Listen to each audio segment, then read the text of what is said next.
For our 2025 Mechanics Capstone project, we developed an RC plane for transportation. Here's a summary of our project. We built and designed a radio-controlled plane for transportation, delivery, and service applications. The plane is capable of short takeoffs and landings, as well as maneuverable flight. The plane features a small compartment for transportation of medicine bottles, toys, and other small objects. This is what our plane looks like, and an overview of its subsystems includes a sleek fuselage with a small compartment, a dual wing design with flat airfoils, as well as a single motor propeller that is mounted at the back of the front wing. Each of these features has its physics applications. For the propeller, Newton's laws, drag force, and rotational dynamics and energies are involved. In the dual wing frame, we have kinematics, energy conservation, center of mass, moment of inertia, and harmonic motion with damping. In the control surfaces, the concepts applied are rotational kinematics, fluid mechanics, and terminal velocity. Finally, for the wheels, coefficient of restitution and rolling are involved. The following are some important social applications of our project. Our RC plane is a nice first step in a search and rescue operation type of application. Many teams are beginning to rely heavily on RC planes or drones that use autonomous navigation and artificial intelligence to identify and locate people in need of rescues. For emergency local delivery, our RC plane has a compartment suited just for this task. For example, Zipline is known for delivering packages to hard-to-reach areas, and this can be very helpful for delivering medicine and other high-value items. Finally, our RC plane can be used in environmental monitoring. By flying over ecosystems such as forests and oceans, it can scan for the health of wildlife as well as vegetation. RC plane can also simply be fitted with a air quality sensor or chemical detector that can effectively monitor pollution in the environment. The following is our development process for our RC plane. First, we conducted some research on existing RC plane designs as well as the mechanics of such planes. We investigated longitudinal stability, in which a plane actually achieves stable equilibrium on its pitch axis because the lift on the front wing and the lift on the tail wing have torques that balance each other out, producing a condition known as neutral condition. We also researched the ideal dimensions of an RC plane, in which the center of gravity being around 1/3 the distance from the leading edge of the front wing, being ideal for a stable plane design. Some researchers also attempted airfoil modeling using ANSYS to determine the optimal airfoil shape for the desired amount of lift on their plane. We took inspiration from this, but realized that flat airfoils provide enough lift for our particular design.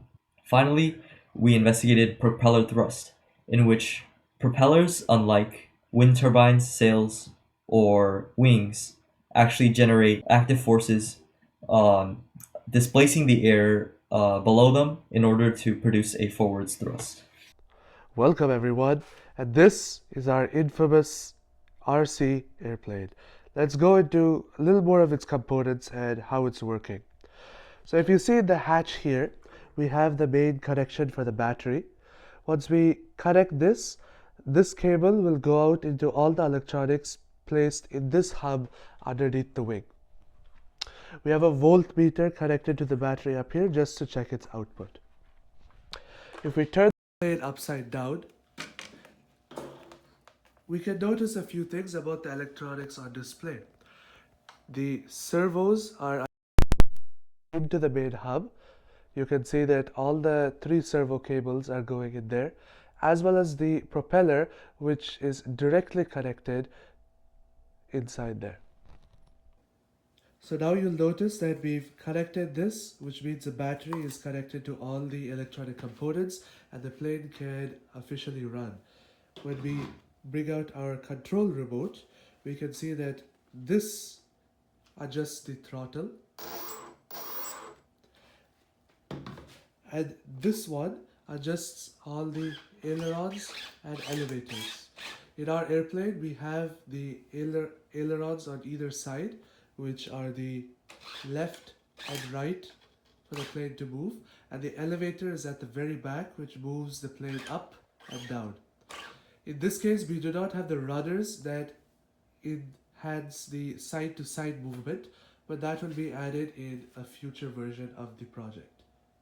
So when observing the plane on the ground like this, we can clearly see that moving the elevator up will cause the plane to move up, moving it down otherwise.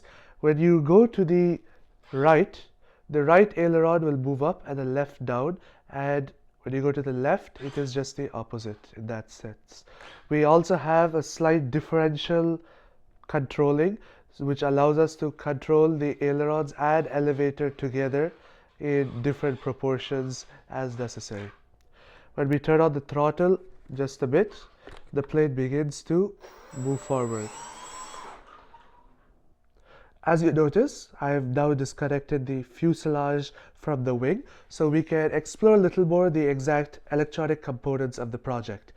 The servos over here, the 1, 2, and extended 3 servos, are connecting by way into this platform right here, which has these gray antennas to talk with the remote control. When we observe this one piece right here, we can see that it connects to this voltage controller that is in turn connected in one direction to the battery via this little connection here, and in the other direction directly to the propeller. This voltage control is basically what allows us to make the propeller spin faster or slower depending on how much we push up on the throttle. We also have a little Arduino chip in here that we use to record flight data. So these are basically the electronic components of the project that allow it to work. During our development process, a key component we used was the Adafruit 10 degree of freedom breakout board.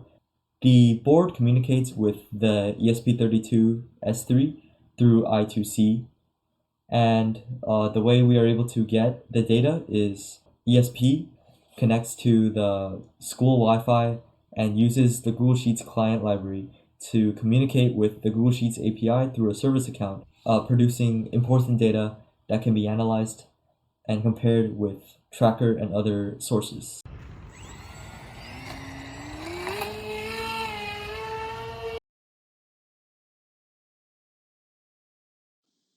So from this we can see how we're deriving the quadratic drag, and the last limit allows us to calculate the terminal velocity.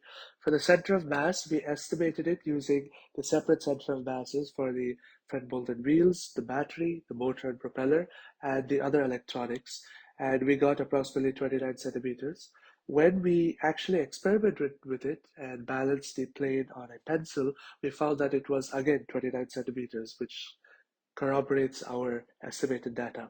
The coefficient of restitution derivation is also shown here using the energies. So for actual data collection, we mostly use Tracker to record the kinematics, energy, drag dynamics, such with a meter stick for comparison and tracking our plane's flight over several trials. The moment of inertia was done by using the front wheel of the fuselage as a physical pendulum, as a pivot point for a physical pendulum, and recording the period that it took to swing. And the coefficient of restitution was found of the wheels when dropped from a certain height. To analyze the applications of kinematics, dynamics, and work and energy, we conducted a flight trajectory analysis based on our tracker data. With horizontal position versus time, our position graph could be modeled by a cubic function. That corresponds to an acceleration graph that is a linear relationship that is not constant, which means there is a non-constant force acting on the object. This means we cannot use the kinematic equations on the object's horizontal motion because that corresponds to only uniform acceleration, which we don't have here. For vertical position, however, that is modeled by a quadratic graph. That does correspond to a constant acceleration in the vertical direction, which is a scenario we can use the kinematic equations in. With energy, we can slightly see conservation of energy in a graph here for the vertical motion. But note that it is not completely conserved, and there is some energy being added or removed from the system due to external forces.